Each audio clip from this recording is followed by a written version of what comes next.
everybody. Welcome back to the Energy MD podcast, where we help you resolve your chronic fatigue and related symptoms like long COVID or chronic fatigue syndrome so that you can get back to living your best life. So if you've heard me speak before, you know that I talk a lot about the toxic five. This is a combination of the heavy metals, chemicals, molds, infections, and nervous system dysfunction that is really at the root of long COVID and chronic fatigue. So today we're going to be talking with somebody who can speak to one way that we can work on resolving the nervous system dysfunction. So today we're going to be speaking with my friend Teresa Posakony. And so she actually led a program that we're going to be talking about in a little bit that I took, and I found a lot of value in it. So I wanted to make sure we got her here on the podcast. So let's learn a little bit about her. So Teresa is a leader and consultant in the self-healing and resilient communities movement, helping organizations and communities worldwide unlock their potential to thrive. A dedicated researcher, she explores the connections between neuroscience, anatomy, energy medicine, and somatic intelligence. Teresa's work empowers people to tap into their bodies and innate wisdom for lasting change. She has developed programs for all ages that promote health and resilience, drawing on extensive studies in embodiment and somatic practices, including Aston Kinetics and Alexander Temple. With training in anatomy, energy medicine, coaching, and ReConnective Therapy, Teresa integrates these practices holistically in her life. Teresa, thanks so much for joining me today. Thank you for having me, Evans. An honor to be here and talk about our dear nervous systems and how we can support them. Indeed. So let's start first with some definitions. So, one of the terms that you've mentioned before is restorative anatomy. Can you tell me what that means? Yes. So the term restorative anatomy, our body has ways that it works with stress, and it has also functions that help it to turn on or ignite the restorative aspects in the body. So we know a lot, and a lot of research has been done about what activates the stress reflexes in the body, what turns on that fight, flight, that freeze, float. And if you go through all the details of the nervous system and you look at the body, you can see what helps to ignite those restorative capacities. So restorative anatomy is the study about how we turn on our restoration reflexes, our relaxation reflexes in our body. And as soon as we know how to turn those on, it's like a switch, this like, oh, that switch works for me. And as I study the body, I can see 14 keys, and we call them the ease keys, but 14 keys to ignite restoration in the body. I know there's more, but 14 is a good start. Excellent. So let's take a step back to nervous system dysfunction and that stress response that you talked about. What's happening during stress? When do you know that you're out of balance and that you need to do some of this work? So we're always creating new neural pathways, and we're always creating new muscle memories. So when I'm in a stress reflex, it's a reflex. It's like, your hand touches the hot stove and it pulls back. It's in our autonomic system. So we don't have control. Like when Stephen Porges uses the term neuroception. So when there's a neuroception of threat, when the nervous system perceives threat, it kicks off a stress reflex. It kicks off the stress response, reflex response, and it happens in a nanosecond. And so all of a sudden, those shoulders are up by the ears. It's mobilization with fear, or it's a shutdown. It's immobilization with fear. So the stress reflexes, it gets into our nervous system pathways and into our muscle memory. And it's the muscle memory. It's like, oh, wow, I'm always creating those muscle memories. And then we can end up, if it's trauma or toxic stress, we can be in that, or just how we're sitting even, we can have that muscle memory that has our body in a constant stress response. And so as we understand, oh, that's how my nervous system's functioning, those patterns of how my muscle memory's been conditioned happened over a long period of time. And so that's how that stress gets into both our muscle memory and then into our cellular memory. When our body's in a stress loop, our organs aren't functioning. They're our body, our nervous system is prioritizing survival mode functions, not the restorative or self-healing functions. So we have to get back to restore, to turn on those restorative aspects in the body. So when somebody has a stress response, what sort of symptoms manifest? There's two different types of stress symptoms. And this is both the work of Stephen Porges and Stanley Rosenberg really go into detail. And Stanley Rosenberg's book on accessing the healing power of the vagus nerve goes into great detail and talks about like post-traumatic sympathetic symptoms. So that's when the spinal sympathetic in the nervous system turns on. This is our mobilization with fear. And, those shoulders are up by the ears. I'm getting moving towards or away. So that's the spinal sympathetic aspects of the nervous system. The other aspects of the nervous system connect with freeze and float.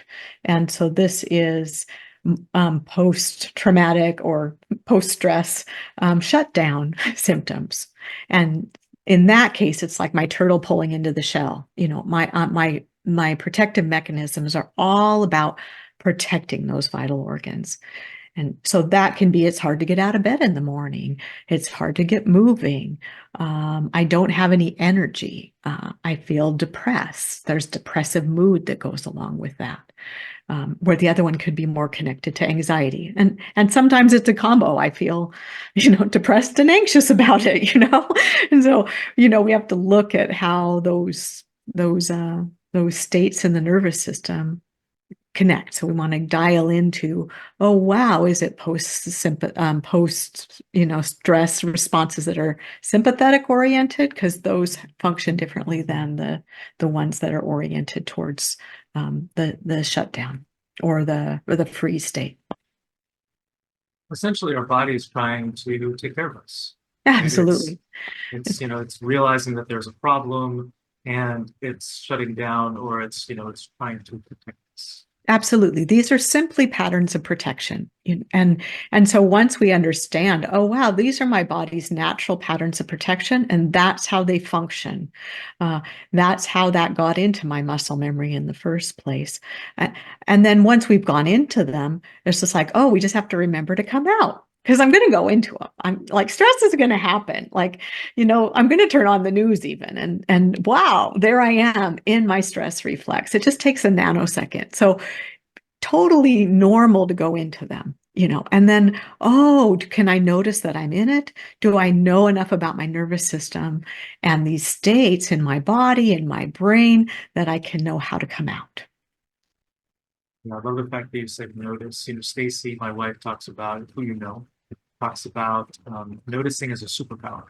It's absolutely, yes, that taking a moment to listen, our bodies are always talking to us, and so just this taking a moment to listen, doing a body scan where we see where those patterns of tension held in the body, what's happening are my shoulders rolled forward? Are they aligned or rolled back? What's happening with my neck, my jaw, my belly?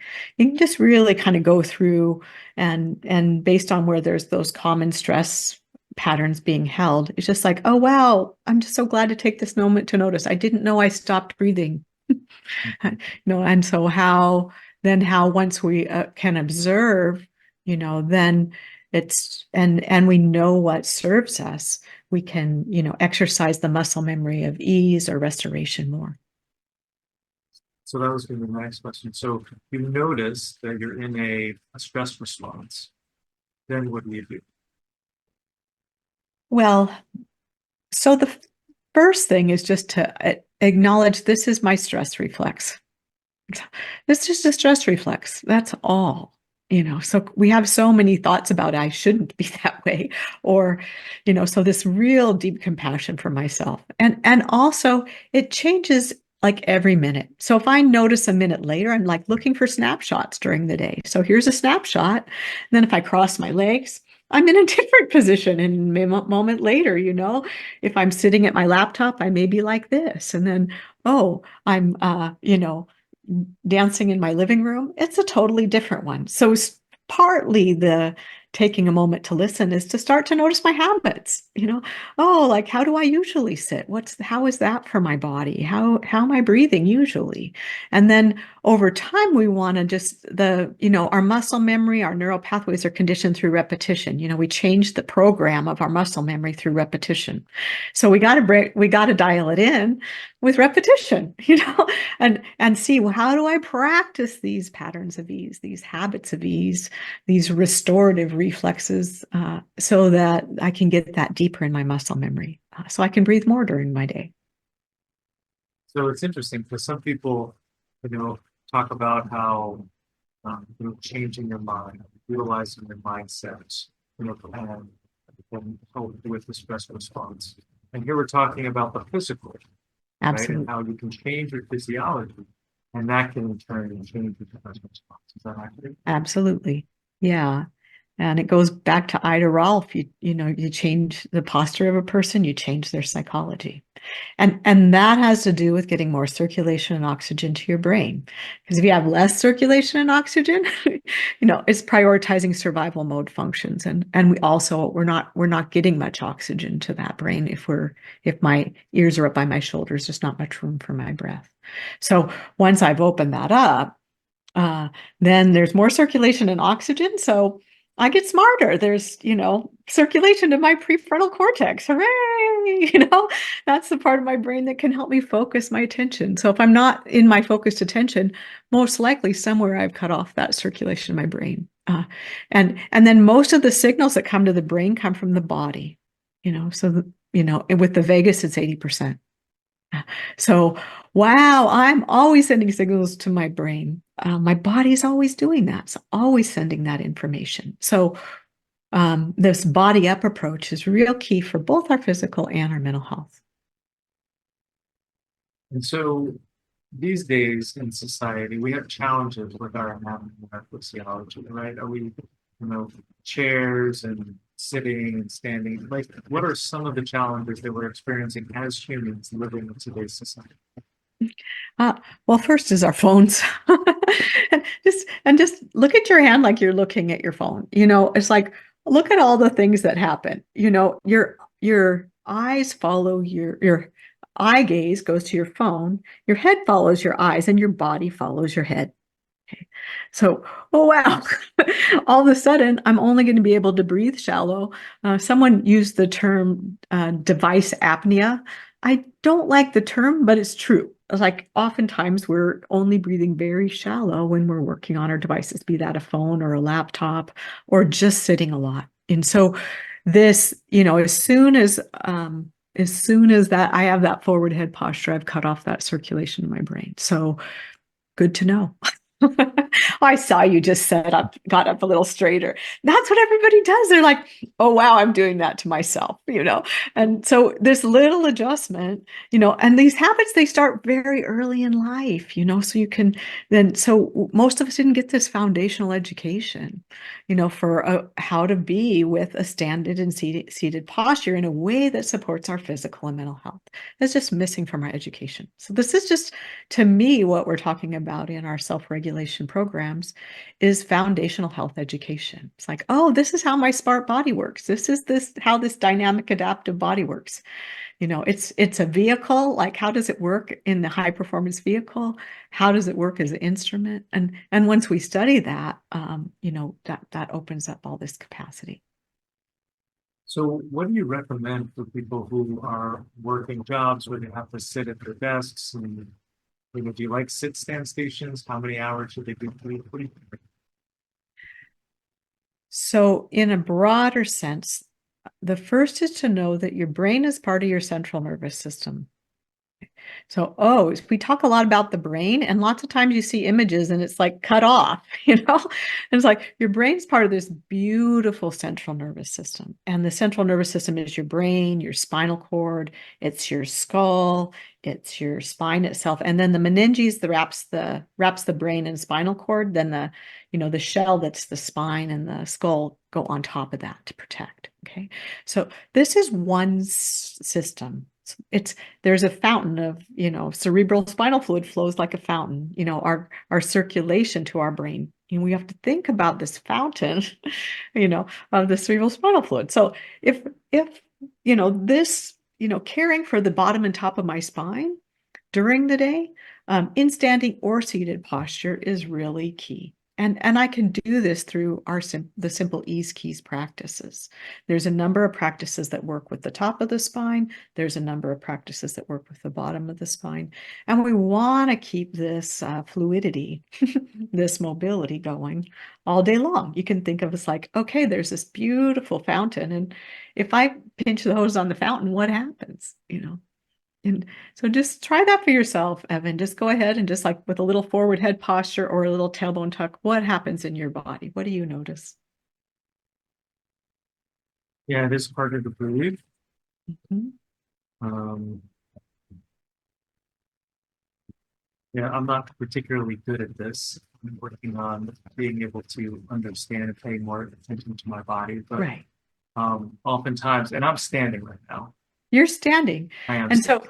so, and then we can stand and we can have these forward rolled shoulders and be at our desk, or we can like perk up our ears, And so with our little kids curriculum, we have them, it's really fun because we've got the early learning curriculum that works.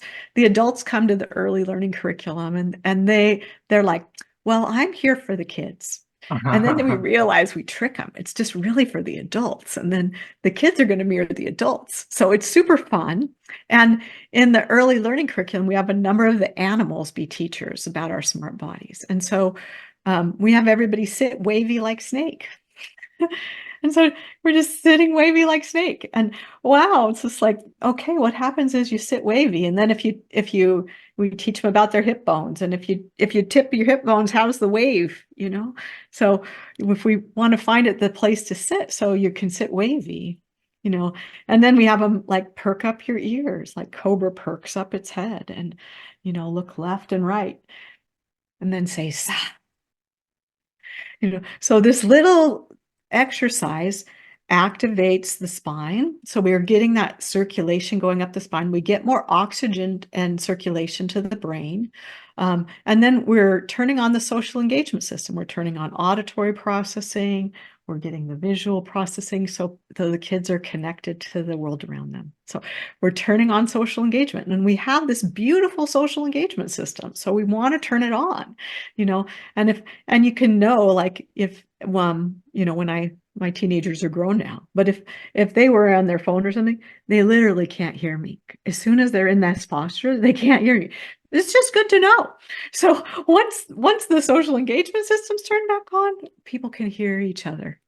And so we want to do that. And partly with the pandemic, our social engagement systems got hacked. It's like so how do we you can turn it on, we can turn it on and off all the time. So we want to get back to this beautiful neck mobility, as part of that too. Like I'm trying to create space here at the top of my brainstem, right there at the occipital lobe. And some people like even a head hammock, like, oh, I just want to do a little head hammock here, and that lifts up that space. You can just try a little head hammock even. It was like, that feels really good because we're lengthening the spine. And both Aston Kinetics, the work of Judith Aston, and the Alexander technique talk a lot about lengthening. So we want to have that, and also other movement-based teachings have that in it as well. So this lengthening of the spine is really key. Like and this dynamic adaptive spine, we want to, stay wavy.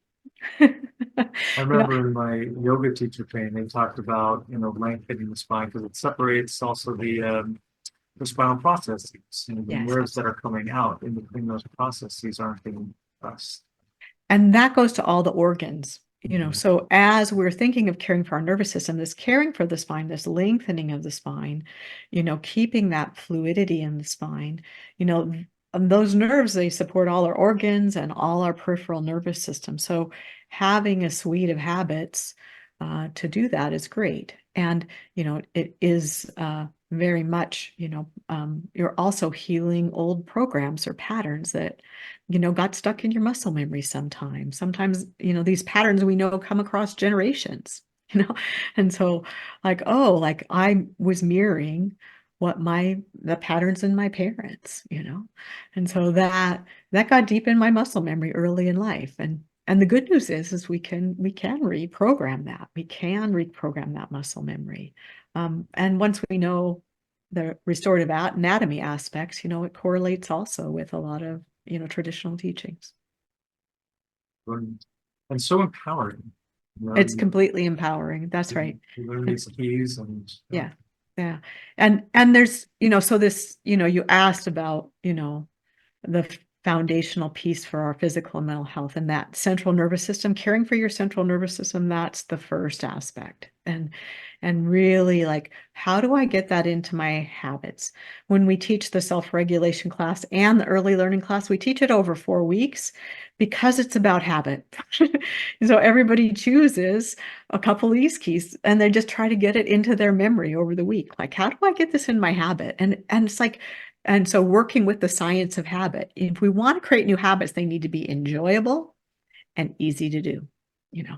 And so everybody chooses their favorite ease keys. They get like a set in the week one, what are your favorites? And then how do you get it into your habit? And it's like, and then we come back next week and some people said, oh, I put a rubber band on my finger on each finger. And then I made sure I did 10 a day. And other people are like, I didn't do anything, because it's not in their habit. So this wiring habit we teach over time because of that. Because of that relationship. And then we do have another level class beyond self-reg, which is take care of your heart, that works with that connection between the physical body, emotions, thoughts, and also our spiritual connections. So that's another level class that we're still doing all this self-work, but we see that those, whatever our thoughts are, if I'm in stress-based thoughts, I'm in a stress loop in my body. Like if I'm worried about something, it shows up here. Yeah. yeah, yeah, such good stuff. I think that what you said about the habits is so important, because, we can provide people this information, Right. but it's really a question of implementation, right? Absolutely. Implementation is really a question of creating these habits. Right. And learning about our smart bodies. So in the program, we're like, okay, look at your device. What's going on? Do this other practice. What's happening? So we're developing this somatic intelligence, this smart body awareness, where we know what it's like to be in restore, and therefore, oh, I want to get that going more. So when people start doing these keys and sort of anatomy practices, what do you see? How do their symptoms? So one is how different they're breathing. And this is actually, when the pandemic hit, went into our masks and into some terrified energy, you know, then look what happened, like the jaw locked up and all these things happened here, and then if we've had, long COVID or other chronic diseases, like, oftentimes we can see these tension patterns here. So the one of the things that I see is, there's just more movement, which we need, through the day. And then the other is we've opened up the airways for the breath, and our lungs come all the way up to here, like really high up here above the clavicle, above that first rib. And so with that, those lungs being so high, then, we have this experience of, coming into a shallow breath just by having a little forward head posture. Okay. So go ahead and pull your shoulders in. What do you notice about your breath? Harder to take a deep breath. Yeah. You literally, as soon as the sternum drops, you can't. So, oh wow, it's just good to know. Now, so we we start opening up these gateways for the breath, and then all of a sudden, this is a little different. So relaxing your jaw and then opening up the airways, and we have different ease keys that, different people like in order to support that, and to find that place. And now that this is open, take a deep breath and see what you're aware of.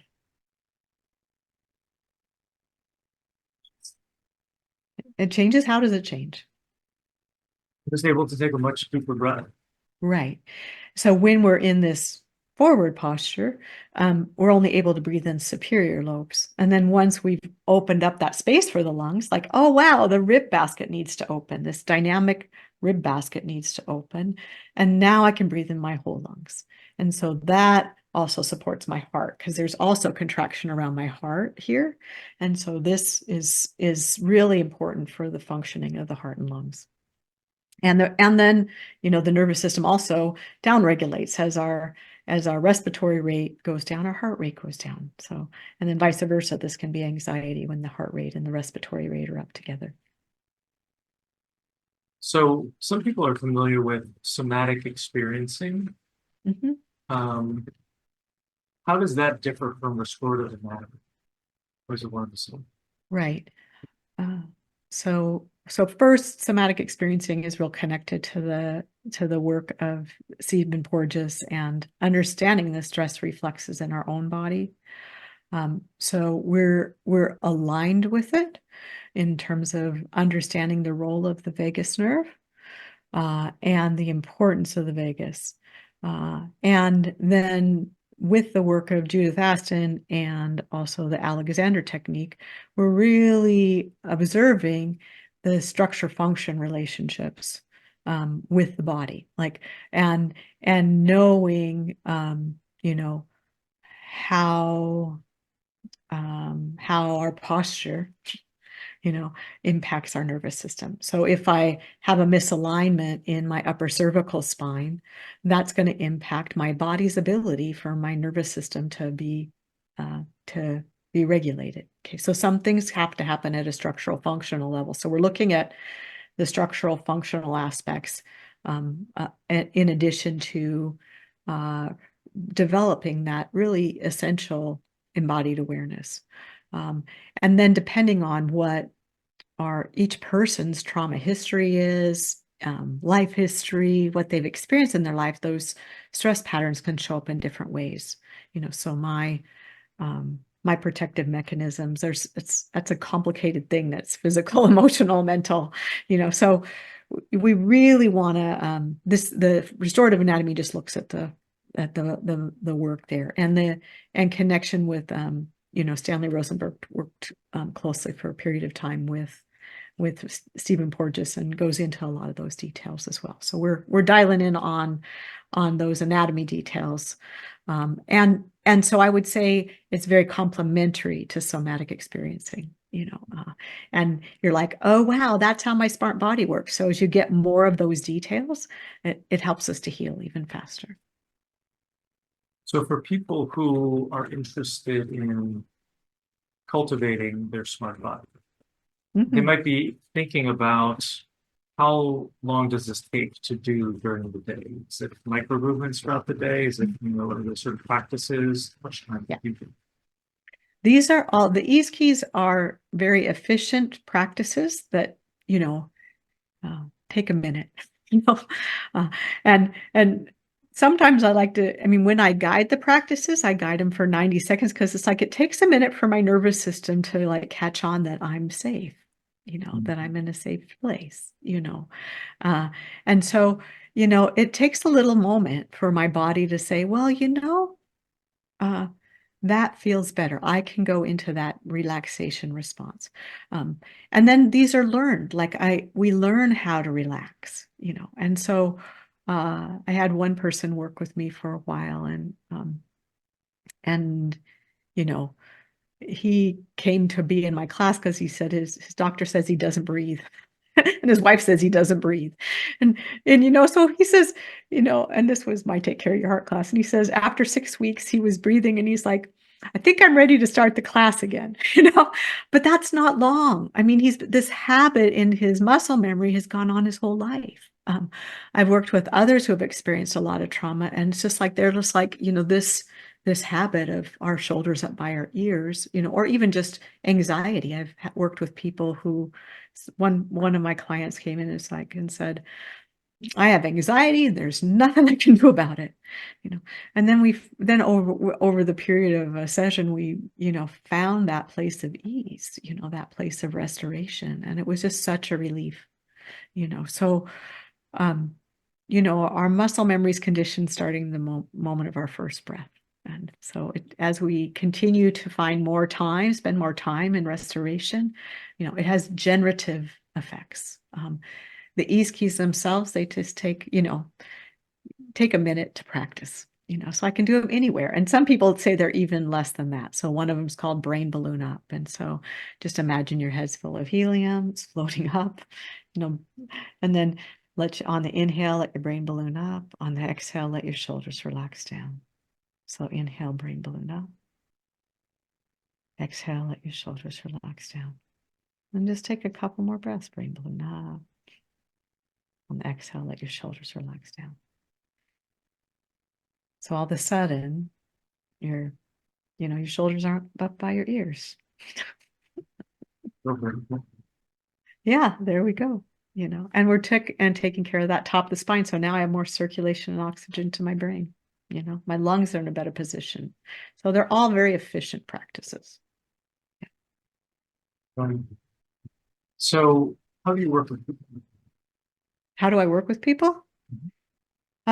So one of the first questions, both in our classes and then also just generally, and with, you know, I like, you know, some people work with me individually, but the classes are amazing because we go so far, you know, and but the first question that I can ask anyone, any groups, you know, large groups, small groups, is where do you hold your stress? And that's the question that everybody can answer. I hold it right there. You know, I hold it in my back. Oh, I hold it in my belly, you know. And so that's the first question. Where do you hold your stress?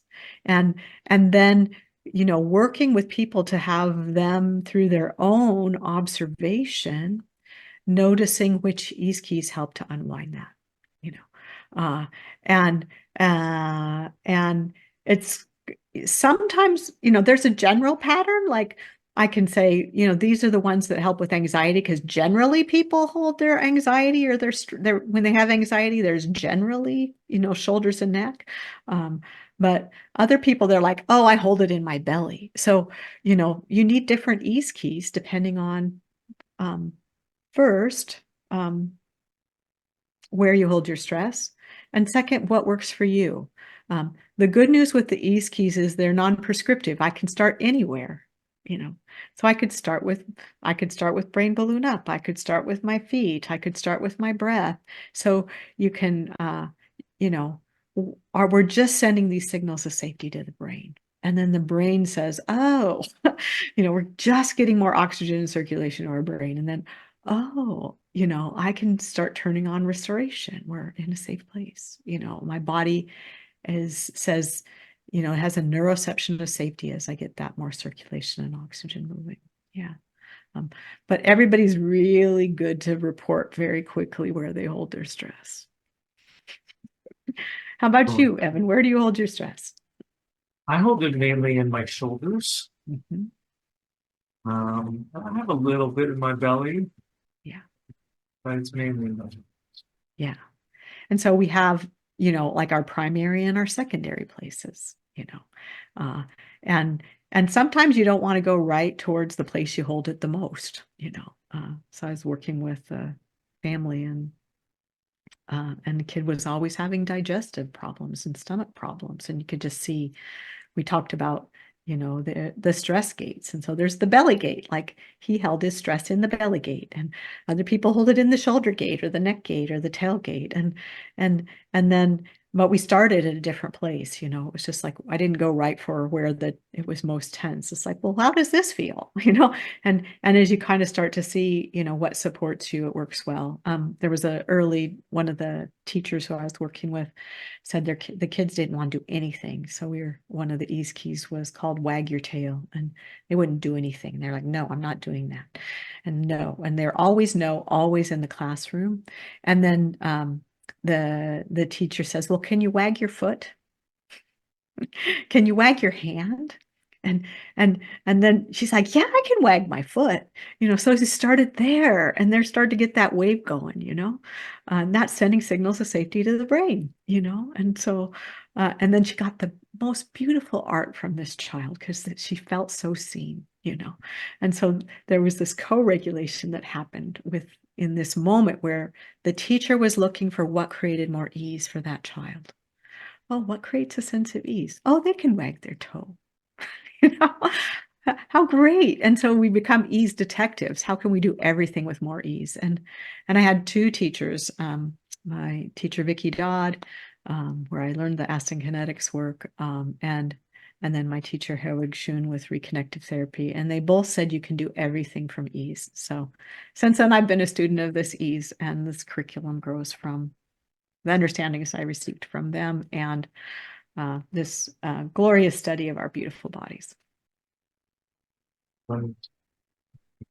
So you have a free gift for our audience. Yes, So can you tell us a little bit about that?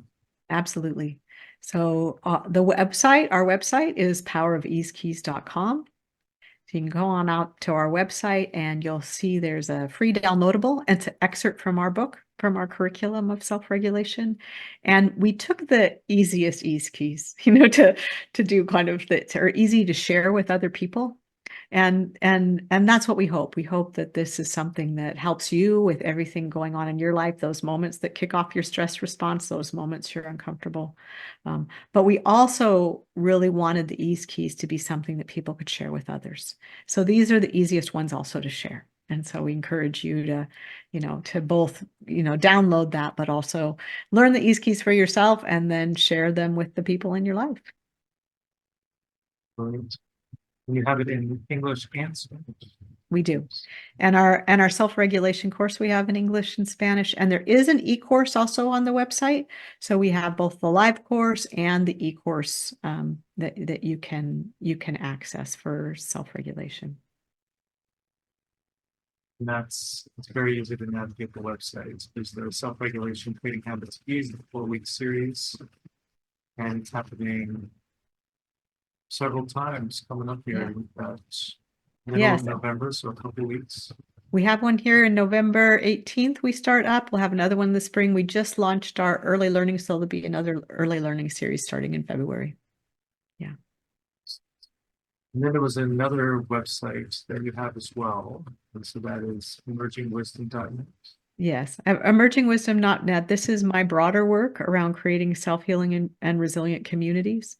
So, been teaching trauma-informed care and, the neurosciences for a long time. And so we've really tried to see how do we bring the understandings of both the side of how trauma impacts our bodies, but also how we heal into our systems. And then just engaging our communities in the work of these self-healing practices, this being an aspect of that. Right. So we've come to our close. Is there any last words that you'd like to share with our audience? Well, one would be, Evan, thank you for your work and calling out the importance of us caring for our nervous system as central. So this nervous system dysfunction is at the root of so many chronic illnesses. And there's a lot we can do for ourselves. There's things that we need clinical support for because there's misalignments and, but we have so much power. And so what I really hope is you start to see the superpowers of your smart body. Like, oh, wow, like these ease keys are here for you. You can turn on restoration. You can spend more time in restoration. It's like, oh, this nervous system dysfunction is an invitation to learn more about your nervous system. And once you kind of start to get how this vehicle, this instrument works, like how it supports you in stress and restore, I think you'll just realize how amazing it is, and you can work with that exquisite intelligence of your smart body. Yeah, I have seen just such amazing transformations when people work on the nervous system dysfunction. And so I definitely encourage people, if you're resonating with Teresa today, please reach out to her. I'm going to get started on these things because you're going to feel incredibly empowered and you're going to feel better. And you have to work on your nervous system. That we fully agree with. And then it's so cool because this is I love Energy MD, because this is an energy and information system. The nervous system is an energy and information system. So I invite you to come join me and learn the power of ease. Thanks so much for coming on. Take care. I hope you learned something on today's podcast. If you did, please share it with your friends and family and leave us a 5-star review on iTunes. It's really helpful for getting this information out to more people who desperately need it. Sharing all the experts I know and love and the powerful tips I have is one of my absolute favorite things to do. Thanks for being part of my community.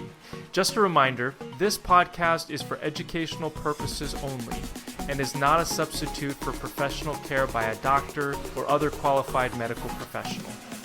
It is provided with the understanding that it does not constitute medical or other professional advice or services.